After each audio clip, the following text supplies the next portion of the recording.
Transtorno do espectro do autismo, ou mais popularmente conhecido como autismo. Bom, nesse vídeo você vai descobrir o que é o autismo, o que sabemos sobre as causas do autismo, sobre a prevalência, sobre como é feito o diagnóstico e um pouquinho sobre intervenções. Bom, o autismo ele é um transtorno do neurodesenvolvimento que afeta as pessoas de diferentes formas, né, na área da comunicação e interação social e no comportamento. Então, é uma soma de sinais e sintomas que comprometem a comunicação e interação social da pessoa. Como eu disse, é um transtorno do neurodesenvolvimento. Então, os sinais e sintomas, eles estão presentes desde a infância, ou seja, ninguém vira autista depois de adulto.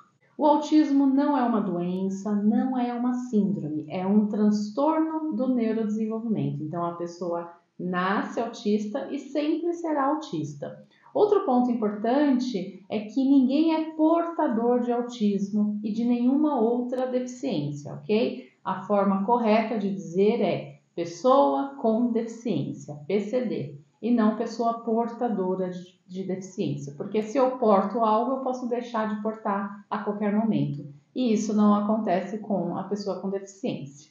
Bom, como o autismo não é uma doença, também não tem cura, mas com as intervenções adequadas é possível sim desenvolver habilidades de comunicação, habilidades cognitivas, habilidades de interação social da pessoa autista, aumentar o repertório de comportamentos funcionais, né, comportamentos positivos, e diminuir o repertório de comportamentos que trazem prejuízos. E o intuito das intervenções é que a pessoa desenvolva mais independência, tenha mais qualidade de vida, né? Esse é o objetivo de toda intervenção. Em relação às causas do autismo, o que nós sabemos, né, até hoje? Nós sabemos que o autismo ele é causado por uma combinação de fatores genéticos, epigenéticos e ambientais, ou seja, é um transtorno de causa multifatorial e poligênica. Nós temos vários genes, já centenas e centenas de genes que já foram relacionados ao autismo. Mas nós sabemos que o ambiente contribui para a manifestação do transtorno. Então, é um transtorno bastante complexo, com causas multifatoriais e vários genes envolvidos. Então, diferente de uma síndrome, né, com uma causa genética única e conhecida, no autismo nós temos aí diversos genes que já foram relacionados como fatores genéticos envolvidos na manifestação do transtorno. Então, não existe uma única causa para o autismo se manifestar, ok? É uma combinação de fatores. Bom, o autismo ele é mais comum do que se imagina. Ele afeta aí cerca de 1 a 3% da população mundial. Nos Estados Unidos, os últimos dados recentes, agora que foram publicados em 2025, do CDC, né, que é o Centro de Controle e Prevenção de Doenças dos Estados Unidos, eles trazem uma prevalência de 1 para cada 31 crianças de até 8 anos de idade, ou seja, cerca de 3% da população nos Estados Unidos está dentro do espectro do autismo. Se trouxermos esses dados dos Estados Unidos para o Brasil, isso significa que nós temos aqui cerca de 6 milhões de pessoas dentro do espectro do nosso país. Bom, o diagnóstico do autismo ele é clínico e ele é baseado nas evidências científicas e critérios descritos no DSM-5. O DSM é o Manual Diagnóstico e Estatístico de Transtornos Mentais da Sociedade Norte-Americana de Psiquiatria, tá? Ele está na sua 5ª edição e nós temos o DSM-5-TR, que é o texto revisado, tá? É o mais atual. Bom, as principais características do autismo incluem déficits persistentes na comunicação e na interação social. Então, a pessoa ela apresenta déficit na reciprocidade socioemocional, déficit na comunicação não verbal, não entende muito bem gestos, expressão facial, ironias, né? São pessoas muito literais, tem uma dificuldade em manter e compreender relacionamentos. tá? Em alguns casos tem atraso de fala, tá? Muitas crianças autistas apresentam atraso de fala, mas atraso de fala não é critério diagnóstico para autismo, porque muitos autistas não apresentam esse atraso, tá? Mas o atraso na fala é um sinal de alerta, sim, para transtornos do neurodesenvolvimento e para autismo. Bom, além das dificuldades na comunicação, né, também as pessoas autistas apresentam dificuldade na interação social. Então, a criança pode não responder ao ser chamada, muitas vezes parece ser desinteressada em brincar com outras crianças, então tem essa dificuldade na interação social. Outro critério é o padrão de comportamentos restritos e repetitivos. Então, os indivíduos autistas geralmente apresentam comportamentos repetitivos, como estereotipias motoras, estereotipias da fala, conhecida como ecolalias, pensamentos rígidos, insistência nas mesmas coisas, uma dificuldade com a flexibilidade cognitiva, interesses fixos e altamente restritos, que são anormais em intensidade ou foco, então muitas vezes apresentam hiperfoco em determinados temas, em determinados assuntos, hiper ou hiporreatividade a estímulos sensoriais ou interesse em comum por aspectos sensoriais do ambiente. Então, esses são alguns dos critérios diagnósticos do autismo. Além de tudo isso, esses prejuízos, esses sinais, eles devem estar presentes desde o início do desenvolvimento da criança e deve trazer prejuízos funcionais para a criança poder receber o diagnóstico, tá? Então, para receber o diagnóstico, precisa atender a todos os critérios descritos no DSM-5. E por que é tão importante a gente falar dos sinais, né, dos critérios diagnósticos? Porque o diagnóstico precoce ele é crucial, ele é muito importante, porque quanto antes fechar um diagnóstico, antes se iniciam as intervenções, né? E quanto antes iniciar as intervenções, melhor será. Para chegar no diagnóstico do autismo, o médico especialista geralmente é um neuropediatra, um psiquiatra infantil, mas pode ser qualquer médico que tenha capacitação, tá? Que tenha conhecimento em autismo. Então é muito importante o pediatra estar capacitado, o médico da família, né? Que acompanha ali a família. É muito importante esse médico ter uma capacitação em autismo, o médico da UBS, então qualquer médico pode fechar o diagnóstico de autismo, desde que ele tenha conhecimento do que ele está fazendo, ok? Então esse médico, ele vai realizar uma entrevista, né, com os pais, vai utilizar escalas validadas, vai observar o comportamento da criança para poder fechar o diagnóstico. E claro que é muito importante a participação da equipe multidisciplinar, então uma avaliação com o psicólogo, com a neuropsicóloga. Então o médico ele pode juntar o laudo da equipe multidisciplinar, né, os relatórios, junto com a observação dele, com a entrevista que ele vai fazer para ele emitir o laudo. Então, outros profissionais também podem fazer parte desse processo diagnóstico. Bom, segundo o DSM-5, o autismo ele é classificado em 3 níveis, que são classificados de acordo com a necessidade de suporte da pessoa, tá? Então, o nível 1, que antes era conhecido como autismo leve, mas hoje nós não usamos mais esse termo, tá?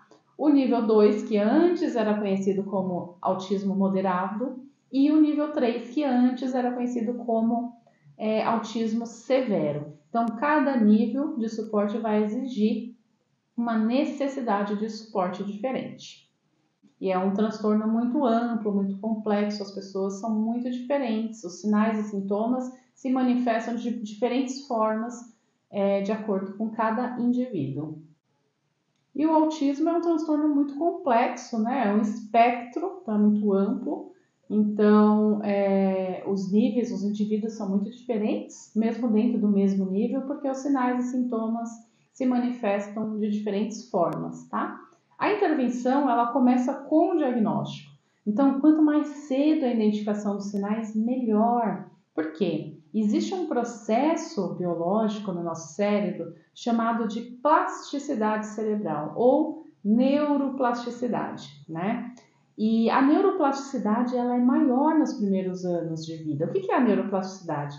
Ela é um processo contínuo que ocorre durante toda a nossa vida, mas ela é muito mais intensa nos primeiros anos de vida, porque nós temos muito mais células-tronco. Quanto mais jovens nós somos, mais células-tronco nós temos no nosso organismo. E no cérebro não é diferente, nós temos células-tronco no nosso cérebro, ali produzindo novos neurônios, novas células da glia, ao longo da nossa vida. E conforme a gente vai envelhecendo, esse estoque de células-tronco vai diminuindo, né? Então, quanto mais jovem é a pessoa, maior é a capacidade plástica do cérebro. A neuroplasticidade é um processo contínuo que ocorre durante toda a vida, mas é muito mais intensa nos primeiros anos de vida.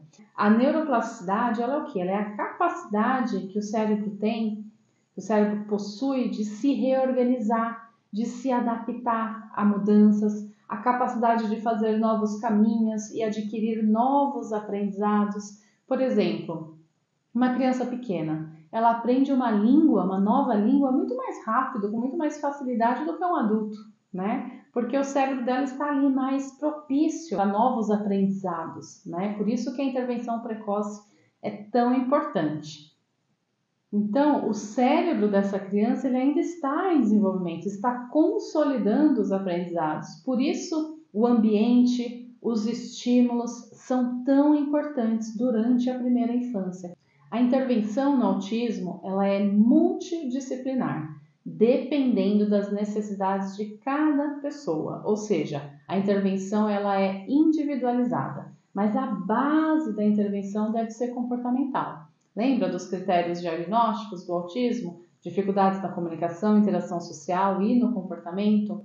Então, a intervenção comportamental ela tem bastante eficácia e evidências científicas para o autismo, tá? Então, as principais intervenções incluem a terapia ABA, que é a análise do comportamento aplicada, né? Intervenção comportamental, terapia cognitivo-comportamental. Então, a terapia ABA ela é focada em desenvolver habilidades cognitivas, sociais, de comunicação e no manejo de comportamento. Temos a terapia ocupacional, né? Que é essencial para trabalhar as questões sensoriais, que são muito importantes, além das AVDs.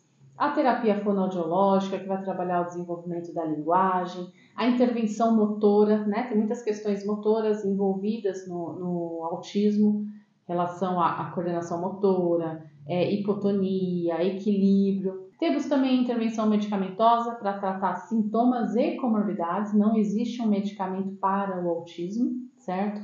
Intervenções pedagógicas, entre outras, depende da necessidade de cada indivíduo, do contexto familiar, do que a família dá conta, né, de fazer. Então, o planejamento terapêutico ele deve levar em conta tudo isso. O treinamento parental também é muito importante, baseado em evidências, mas nós temos que lembrar que nós devemos ter sempre um olhar integrativo para essa criança, né, para essa pessoa, criança, jovem, adulto. Avaliar se tem questões orgânicas, metabólicas, se tem problemas gastrointestinais, problemas da tireoide. Autistas costumam ter mais sensibilidade e alergias alimentares, deficiências nutricionais. Então, a gente sempre precisa avaliar a pessoa de uma forma integrativa, né? Então, pedir para o médico solicitar exames para avaliar essas questões orgânicas, isso é muito importante, tá? Sempre ter esse olhar integrativo.